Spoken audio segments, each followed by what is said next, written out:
I was sitting in the pub the other day with my friends, and outside drove past an R34 GTR. And I think it's safe to say a lot of us got pretty excited. Even the friends who weren't particularly car guys, they were still really excited about this car, which I think says a lot about the Skyline and the GTR in general. Anyway, whilst at the table, we decided to, look up how much an R34 GTR costs at this moment in time, just to get a general idea really. And there was not an R34 GTR for less than 100 grand. I mean, GTRs and Skylines in general are just crazy expensive now anyway, and it's really no surprise why. I mean, the Skyline wasn't really sold that much here over in the UK, so most Nissan Skylines are actually imported, and I'm pretty sure in America that they didn't even sell the Nissan Skyline. This means in the Western world, the Skyline is a very rare car. There's not many, so I mean, obviously the limited amount will drive the price up, but I think there's so much more than that. As a whole, the Skyline isn't just a car enthusiast car. Like, the Skyline is loved by everyone. It's went from a niche Japanese sports car to one of the most iconic cars ever made, which means a lot of non-car enthusiasts or people who aren't particularly into cars will buy them, because obviously growing up they've watched the Fast and Furious films and they've played video games like Need for Speed, and they've seen that one video of the white R34 beating the Bugatti Veyron. So when they actually go to buy the car, they're obviously expecting quite a lot. And of course, because the car doesn't come stock with 1,000 horsepower and it doesn't do everything they're expecting it to do,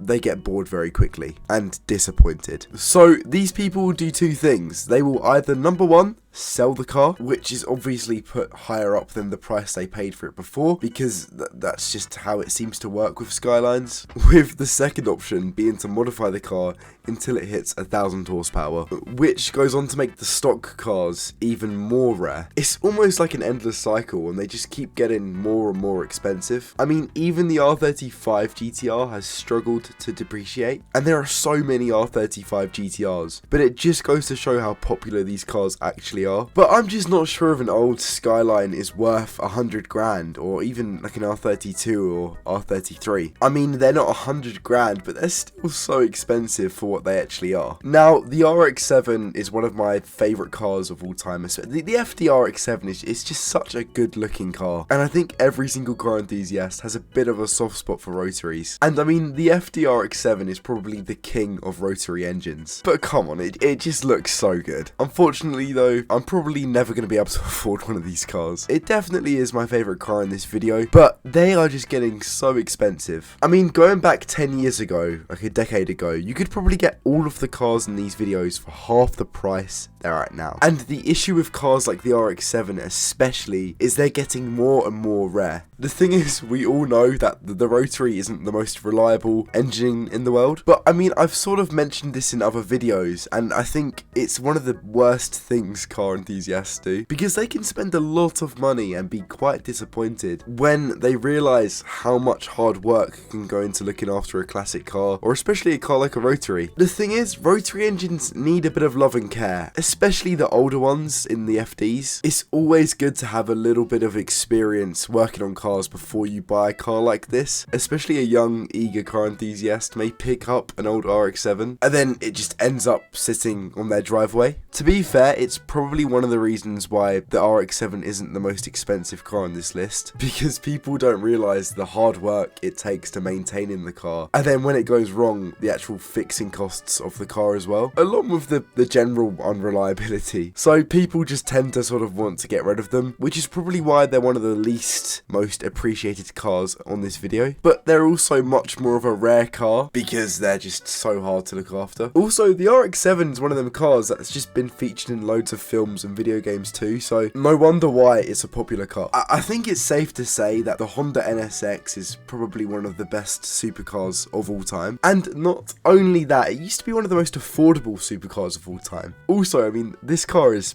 beautiful. Like, it's one of the best looking cars ever made, in my opinion. And the NSX sort of ticked all boxes. It was a Honda supercar, so it was reliable and it was fast. And also, who doesn't want a V6 VTEC engine? I mean, that's just, it's the stuff of dreams. These cars though have drastically went up in price. And the thing is, a few years ago, they weren't particularly too expensive. I mean, Honda just really nailed it with this. They basically took everything that was a Ferrari, but made it 10 times better, which basically basically sums up 90s Japanese cars. All they did was take its European and American counterparts and just make a car that was so much better. I mean, you can't tell me this has similarities to a Ferrari, or this MX-5 has similarities to a Lotus Elan. Even inside the engine bay, a Lotus Elan and an MX-5 look similar. However, with the original NSX, it was faster than the Ferraris at the time, and it was more reliable, and of course, it was a lot cheaper. And now we're just left with the,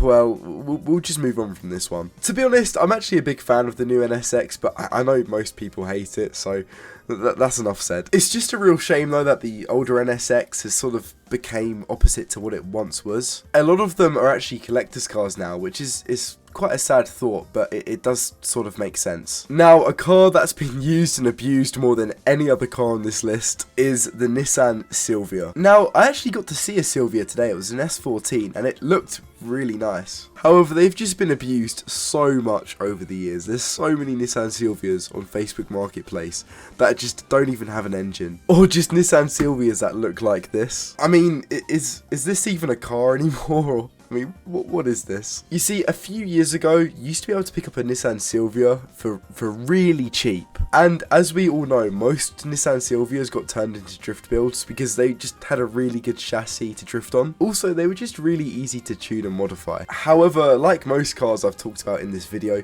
people just copied after that and basically did the same thing. I feel like the BMW E36 had a similar story to the Silvia, where most of them are just been made into drift builds now. An E36 is either a drift build or it looks like this. There's no in between. And the ones that are actually nice are just so expensive, just like the Silvia. However, the difference with a Silvia is a lot of them are imported, so they're just so rare now. The thing is, I actually am quite a big fan of a Nissan Silvia. And I actually like them stock. I think they look really nice stock. And I think one of the biggest issues with a lot of these JDM cars is people buy them and they feel like they have to modify the life out of them. And that just makes the nicer ones that are stock just a lot more rare and obviously more expensive. I know that sounds really boring, and obviously modifying your car is so much fun. And Japanese cars are so easy to modify. And I mean, I know I'm saying this, but even myself, I put an exhaust on my MX-5, so I really can't say much, but it is such a shame that these cars are so overhyped and people feel like they have to modify them so much that the nice ones that are actually left are so expensive. And I mean, obviously, if I had a mint condition Supra, I would sell it for loads of money. I'm not blaming anyone. However, it is sad that it's ended up like this. If you did find some enjoyment in this video, please consider subscribing. It is free and you might as well. Thank you so much too for 1,000 subscribers. Like, I know it doesn't sound that big, but to me it means a lot, and for the people who do watch all my videos and, you know, watch to the very end, I do really appreciate it, so thank you for that. And if you did enjoy this, I do car content all the time, so feel free to check out these videos. Thank you very much for watching, and I'll see you in the next one. Ciao for now.